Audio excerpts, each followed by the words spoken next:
लखनऊ में एक ब्यूटिशियन की मौत और 3 थ्योरी। पहली, चश्मदीद चचेरी बहन और पति के अनुसार कार के अंदर 3 आरोपियों ने पहले ब्यूटिशियन के साथ रेप करने का प्रयास किया और फिर चाकू से गोद कर उसे मौत के घाट उतार दिया।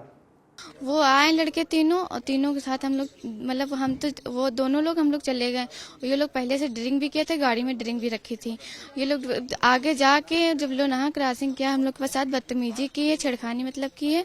जब छेड़खानी की है जब हम लोग बोले हटाने लगे इसको, तो लड़का जो है जो आगे बाइक चला रहा था अजय, वो दीदी के चाकू मार दी। जब बदतमीजी करने लगे थे तो मतलब हटाने लगी थी उनको, तो चाकू मारने लगी। तो मारने लगे वो जो हटाने लगे तो गाड़ी जो है पूरी घुमा दी थी, बाइक गाड़ी घुमा दी थी। उसके बाद जाके वो जीने में लड़ा दी थी अपनी गाड़ी और दीदी नीचे गिर गई, उनके ऊपर गाड़ी पूरी पलट गई थी। वो लोग पहले से ही इतना ज्यादा दारू पिए हुए थे, दारू के नशे में उनके साथ बलात्कार करने का प्रयास करने लगे। बलात्कार करने का प्रयास कर ही रहे थे जब वो हाथापाई करने लगी, अपने को छुड़ाने लगी। उस चक्कर में जो है गाड़ी थोड़ी सी टर्न हुई, डिवाइडर में लड़ी। जब वो डिवाइडर से नीचे गिरी है तो गाड़ी का जो भी पार्ट टूटा है वो उठा के या चाकू उनके पास रही होगी उस चीज से घोपा है और यहाँ काट दिया है जब तक वो मर नहीं गई। दूसरी थ्योरी, आरोपियों का दावा है जो कार है वो ढलान वाले चबूतरे पर चढ़ गई और जिसके बाद कार आउट ऑफ कंट्रोल हो गई, ब्यूटिशियन कार के नीचे आ गई और जिसके चलते उसे गंभीर चोट आई और उसकी मौत हो गई। तीसरी थ्योरी, पोस्टमार्टम रिपोर्ट। और इस रिपोर्ट के आने के बाद जो है ये केस पूरी तरह घूम चुका है। पोस्टमार्टम रिपोर्ट में सामने निकल कर आया है कि ब्यूटिशियन की मौत स्पाइनल इंजरी के चलते हुई है, मतलब जो रीढ़ की हड्डी है उस पर गंभीर चोट आई जिसके चलते ब्यूटिशियन की मौत हो गई। साथ ही पोस्टमार्टम रिपोर्ट में ये भी लिखा हुआ है कि चाकू जो निशान है उसके निशान नहीं पाए गए, मतलब ब्यूटिशियन की शरीर पर चाकू का कोई निशान नहीं पाया गया है। इन 3 थ्योरी सामने आने के बाद ब्यूटिशियन की मौत की जो मिस्ट्री है वो गहराती जा रही है। अब सवाल कई खड़े हो रहे हैं, आखिर उस रात क्या हुआ था? क्या ये पूरा मामला है? ब्यूटिशियन इन 3 लड़कों के साथ कार में बैठकर कहाँ जा रही थी? इसके पीछे की पूरी कहानी आज हम आपको इस वीडियो में बताएंगे। नमस्कार, मेरा नाम अनिरुद्ध पंवार, आप देख रहे हैं क्राइम तक। ये जो पूरा मामला वो यूपी की राजधानी लखनऊ का है। यहाँ पर रामदासपुर इलाके में सिद्धांशु नाम के लड़का जो एक प्रॉपर्टी डीलर है उसकी शादी हो रही थी और 13 अप्रैल को उसका तिलक हुआ था। जिस दिन जो ब्यूटिशियन है वहाँ पर मेहंदी लगाने गई थी। वहीं पर ब्यूटिशियन की मुलाकात सिद्धांशु के जीजा विकास से होती है और 13 अप्रैल से लेकर घटना वाले दिन यानी 17 अप्रैल तक ब्यूटिशियन और विकास की बातचीत फ़ोन पर हो रही थी। ये पुलिस ने बताया है कि जब ब्यूटिशियन का कॉल डिटेल खंगाली गई तो पता चला कि 13 अप्रैल से लगातार ब्यूटिशियन और विकास की बातचीत हो रही थी और 17 अप्रैल को भी आखिरी बार ब्यूटिशियन ने विकास को कॉल किया था। इसके बाद 17 अप्रैल यानी घटना वाले दिन शाम 7 बजे ब्यूटिशियन को सिद्धांशु के घर जाना था क्योंकि उस दिन मेहंदी का प्रोग्राम था।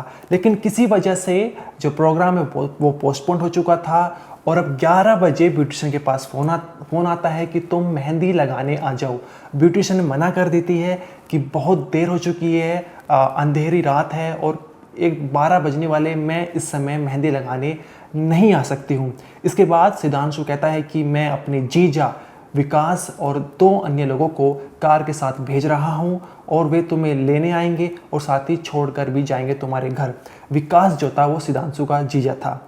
इस बात पर जो ब्यूटिशियन है वो मान जाती है और इसके बाद वो अपने पति को फ़ोन कर बताती है। दरअसल जो ब्यूटिशियन का जो पति था वो शादी में गया हुआ था, वो अपने पति को जानकारी देती है लेकिन उसके पति का फ़ोन नहीं लगता है। इसके बाद वो अपनी चचेरी बहन के साथ तीनों लड़कों के साथ कार में बैठती है और रामदासपुर के लिए रवाना हो जाती है। ये जो लाल कलर की स्विफ्ट कार है, इसी कार में भी तीनों लड़के आए थे और ब्यूटिशियन और उसकी चचेरी बहन को लेकर मेहंदी लगाने के लिए रामदासपुर लेकर चले गए। गाड़ी में जो है अजय नाम का आदमी है जो वो गाड़ी चला रहा था और ड्राइवर के बगल वाली सीट पर ब्यूटिशियन बैठी थी। पीछे विकास दूसरा अन्य लड़का रजनीश और ब्यूटिशियन की चचेरी बहन बैठी हुई थी। और इसके बाद जो होता है वो अलग अलग थ्योरी सामने निकल कर आ रही है, जहाँ पर चचेरी बहन कह रही है कि गाड़ी के अंदर ब्यूटिशियन और उसके साथ छेड़खानी की गई, रेप करने का प्रयास किया गया, जिसके बाद छेड़खानी के चलते ब्यूटिशियन जो थी वो इन तीनों को आरोपियों को हटा रही थी, अपना बचाव कर रही थी, जिसके बाद उन्होंने चाकू से हमला किया और जिसके चलते स्टीयरिंग घूम गया, गाड़ी आउट ऑफ कंट्रोल हो गई और गाड़ी पलट गई और जो दीदी थी वो गाड़ी के नीचे आ गई। वहीं ब्यूटिशियन के पति का कहना है कि जब गाड़ी चल रही थी, जब छेड़खानी की जा रही थी तो गाड़ी आउट ऑफ कंट्रोल हो गई, जब ब्यूटिशियन अपना बचाव कर रही थी और पहले गाड़ी गिरी और फिर उसके बाद जो है चाकू से वार किया गया। यानी चचेरी बहन कह रही है कि पहले चाकू से वार किया, फिर गाड़ी गिरी, और वहीं पति कह रहा है कि पहले गाड़ी गिरी और फिर चाकू से वार किया। और वहीं पोस्टमार्टम रिपोर्ट अलग दावा कर रही है। ये अलग अलग थ्योरी सामने निकल कर आ रही है, लेकिन एक बात तो कंफर्म है कि गाड़ी में उस रात 17 अप्रैल की रात कुछ ना कुछ तो हुआ था। लखनऊ में आरोप लगा कि ब्यूटिशियन को 3 युवकों द्वारा रेप का अटेम्प्ट किया गया और जब उसने रेप से बचने के लिए गाड़ी रोकने को कहा तो उस दौरान गाड़ी का भयंकर तरीके से एक्सीडेंट हो गया, ऐसा बताया गया। हालांकि आरोप है कि युवती की हत्या यानी ब्यूटिशियन की कर दी गई। पुलिस इस पूरे मामले पर जांच कर रही, लेकिन हम आपको दिखाते हैं कि ये जो तस्वीर, ये उस गाड़ी की तस्वीर है जिसमें ब्यूटिशियन यानी मृतका आ रही थी और ये रमदासपुर के पास में ही इस गाड़ी को इस तरीके से लड़ी है कि पूरी तरीके से क्रैक हो गई। अगर आप देखेंगे तो अंदर यहाँ पर गाड़ी के जो चिप्स के पैकेट पड़े हुए हैं, यहाँ पर पानी की बोतल पड़ी हुई है और चप्पलें यानी मृतका की जो चप्पलें हैं वो अंदर मौजूद है। इसके साथ साथ जो पीछे की सीट है वो पूरी तरीके से टूट गई है। इसमें जो स्लीपर हैं और कुछ जो सामान था मृतका का वो भी इसी में मौजूद है। इस गाड़ी में तकरीबन 5 से 6 लोग सवार थे, क्योंकि जिसमें एक जो महिला ब्यूटिशियन है वो सवार थी और उसके साथ उसकी जेठानी की लड़की और साथ साथ 3 अन्य आरोपी, जिसमें से 2 को पुलिस ने हिरासत में लिया, एक अभी भी फरार है। अगर गाड़ी आप देखेंगे तो ये यहाँ से गाड़ी जो टायर बने हुए हैं यहाँ से गाड़ी किसी तरीके से डिसबैलेंस होती है और इस वाले स्थान पर टकराती है। क्योंकि जब आरोप लगा है कि रेप का अटेम्प्ट किया गया उस दौरान छेड़छाड़ की गई और जब बचने की कोशिश की गई और उस दौरान ही ये डिसबैलेंस गाड़ी होती है और इस बूथ से टकरा जाती है, जिसके बाद पूरी गाड़ी पलट जाती है। अब इस पूरे मामले पर कहीं ना कहीं जो परिवार है वो न्याय की मांग कर रहा है और साफ तौर से उन आरोपियों की गिरफ्तारी की भी कि जो इसमें शामिल थे। क्योंकि इस पूरी घटना पर साफ तौर से जिस तरीके से घटना हुई है उसमें छेड़छाड़ और रेप का अटेम्प्ट का आरोप लगा है और इस पूरे मामले पर जिस तरीके से युवती की मौत हुई है उसको लेकर भी पुलिस अब काफी संजीदा है और 3 आरोपियों में से 2 को हिरासत में लेने के बाद एक की तलाश की जा रही है। इस पूरे मसले पर आखिर किस तरीके से ब्यूटिशियन की मौत हो गई और जो दूसरी साथ में बच्ची मौजूद थी जो उसके साथ गई थी वो बोल पाने में भी असमर्थ है। पोस्टमार्टम किया जा रहा है और गाड़ी के हालात बयां करते हैं कि आखिर किस कदर वो गाड़ी के अंदर मौजूद थी और काफी समय तक वो स्ट्रगल करती रही कि किसी तरीके से बच जाए, लेकिन जब ऐसा नहीं हुआ तो आरोप ये लगा कि उसकी हत्या कर दी गई और उसके बाद गाड़ी को एक्सीडेंट करके दिखा दिया गया। पूरे मामले पे जांच जारी है, लेकिन घटना ने लोगों का दिल दहला दिया है।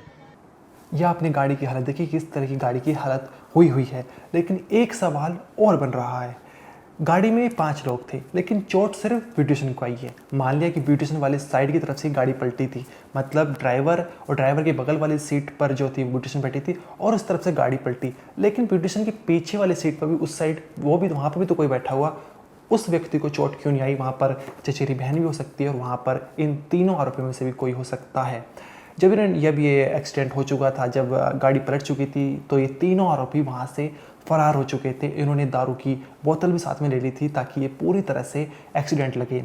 और जब ये एक्सीडेंट हुआ तो बहुत तेज़ आवाज़ आई, ग्रामीण लोग बाहर निकल कर आए, जिसके बाद जो है ब्यूटिशियन को निकाला गया वहाँ से और अस्पताल में भर्ती कराया गया, जिसके बाद मौत हो गई। पुलिस को फ़ोन किया गया और पुलिस ने जो है वो पति और चचेरी बहन के बयानों के मद्देनजर रखते हुए 3 आरोपी जिसमें अजय है और रजनीश है और विकास, इन तीनों के खिलाफ मुकदमा दर्ज कर लिया। इनमें से 2 आरोपियों को गिरफ्तार कर भी लिया और एक फरार है। अब जो चचेरी बहन और पति ने जो कुछ बताया है वो एक बार आप ज़रूर सुनिए और उसके बाद हम आपको बताते हैं कि आरोपियों ने पूछताछ में क्या बताया है। आप पिलाने की कोशिश कर रहे थे आप लोगों को जबरदस्ती? हाँ। अच्छा, उस दौरान क्या आप लोग चिल्लाए, मदद की, या किस तरीके से स्ट्रगल हुआ अंदर, मतलब किस तरीके से वो हाँ, चिल्लाई थी लेकिन वो वहाँ बाहर आवाज़ जा ही नहीं रही थी। गेट लॉक था, शीशा भी लॉक थे। और ये तीनों जो आरोपी हैं ये कौन कौन थे उसमें जो गाड़ी में? सिद्धांशु के 2 जीजा थे, एक उसका फ्रेंड था, दोस्त। हाँ। इन्होंने आप लोगों को घर से लिया था? हाँ, घर से लिए थे। और क्या बताया था, कहाँ ले जा रहे हैं? मेहंदी लगवाने के लिए। तो आप लोग वहाँ पहुँचे थे कि नहीं पहुँचे थे? नहीं पहुँच पाए थे।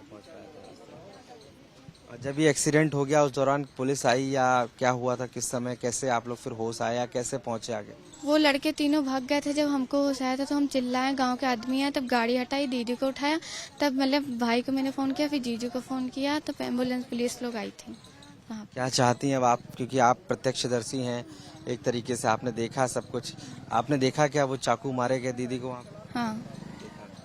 तो क्या वहाँ से फिर वो लोग फरार हो गए? हाँ। आप लोग क्या चाहते हैं? सजा मिलनी चाहिए उनको। बस 3 बजे के करीब फ़ोन आया कि वाइफ का एक्सीडेंट हुआ और कुछ लोग जो उनके साथ में थे वो लोग किसी नुकीली चीज़ से उनके ऊपर वार करके भाग गए हैं और वो दोनों लोग वहाँ पे अकेले हैं, आप जल्दी से आ जाइए। तो मैं वहाँ पे जल्द से जल्द जब पहुँचा हूँ घटनास्थल पे तो वहाँ पे 2 पुलिसकर्मी और 108 के कुछ लोग थे जो डेड बॉडी, वाइफ की डेड बॉडी को एम्बुलेंस में चढ़ा रहे थे। मैं जैसे ही वहाँ पहुँचा हूँ मैं देखता हूँ कि उनके गले पे किसी चीज़ से काटने के निशान बने थे और यहाँ पे कोई चीज़ घोंपी गई थी ऐसा लग रहा था और कोई हलचल नहीं थी। मैं जल्द से जल्द उन्हें सरोजनी नगर CHC पहुँचा और जब वहाँ पहुँचा हूँ तो वहाँ डॉक्टर डेड उन्हें मृत घोषित कर दिया। तो जब आप वहाँ पहुँचे तो आपने किस अवस्था में अपनी वाइफ को पाया, यानी कि कहाँ कहाँ चोट के निशान थे या कितना संघर्ष आपको लगा उस समय हुआ था जब ये वहाँ से? जब मैं वहाँ पहुँचा हूँ तो उनके गला पूरा ये कटा हुआ था, यहाँ घाव के निशान थे, हाथ पे निशान था और इधर निशान था, सर पूरा फट गया था पीछे से, क्योंकि जब मैंने उठाया तो मेरी उंगली जो है उनके सर में चली गई थी अंदर। खून बहुत ज़्यादा बह रहा था, खून इतना बह रहा था कि रुकने का नाम ही नहीं ले रहा था। स्ट्रेचर पे जब हम लोग लिटा कर लेकर गए हैं, जब वहाँ पर उतारा गया है तो पूरी स्ट्रेचर पे खून था वहाँ पे। क्या ये आरोपी जो थे ये कौन लोग थे और क्या इनसे आपकी बात हुई थी पहले, कि किस तरीके से फिर आपकी पत्नी गई उनके साथ?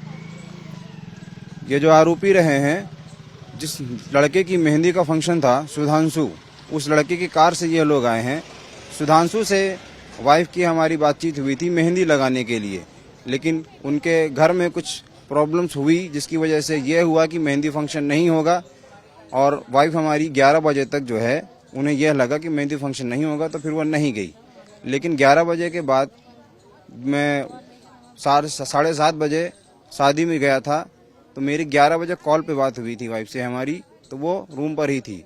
उसके बाद ये लोग फ़ोन करते हैं 12 बजे के करीब, फ़ोन करते हैं कि वहाँ पर जाना है मेहंदी लगाने के लिए। जब वह मना करती हैं तो वह बार बार फ़ोन करते हैं कि मेहंदी लगाने के लिए जाना है, थोड़ी ही दूर जाना है, चलिए। वाइफ हमारी हमें कॉल करने का प्रयास करती हैं, बस किसी सर्वर दिक्कत या अनरीचेबल होने की वजह से हमसे कनेक्ट नहीं हो पाई। तो वह सोची कि हम वहाँ जाकर उन्हें बता देंगे, पर रास्ते में ही जब वह उनके साथ गई तो वो लोग पहले से ही इतना ज़्यादा दारू पिए हुए थे, दारू के नशे में उनके साथ बलात्कार करने का प्रयास करने लगे।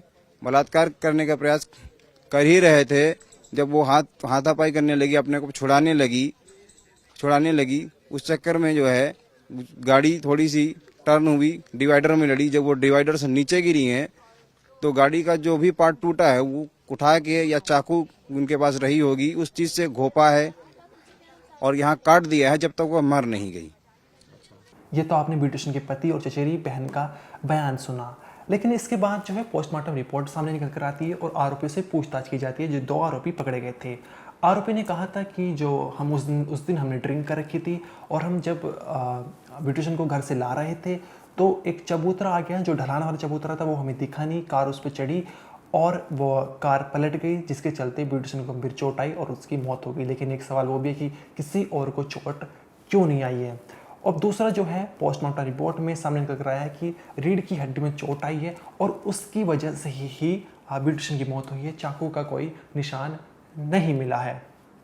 अब यहाँ पर तरह तरह की थ्योरी सामने निकल कर आ रही है, लेकिन सच्चाई आना अभी सामने आने बाकी है कि आखिर ब्यूटिशियन की मौत के पीछे की सच्चाई क्या है। क्या उसमें चाकू से वार किया गया था, क्या छेड़खानी की गई थी, क्या रेप करने का प्रयास किया गया था, ये भी सवाल बने हुए, या फिर ये सिर्फ एक नॉर्मल एक्सीडेंट ही था।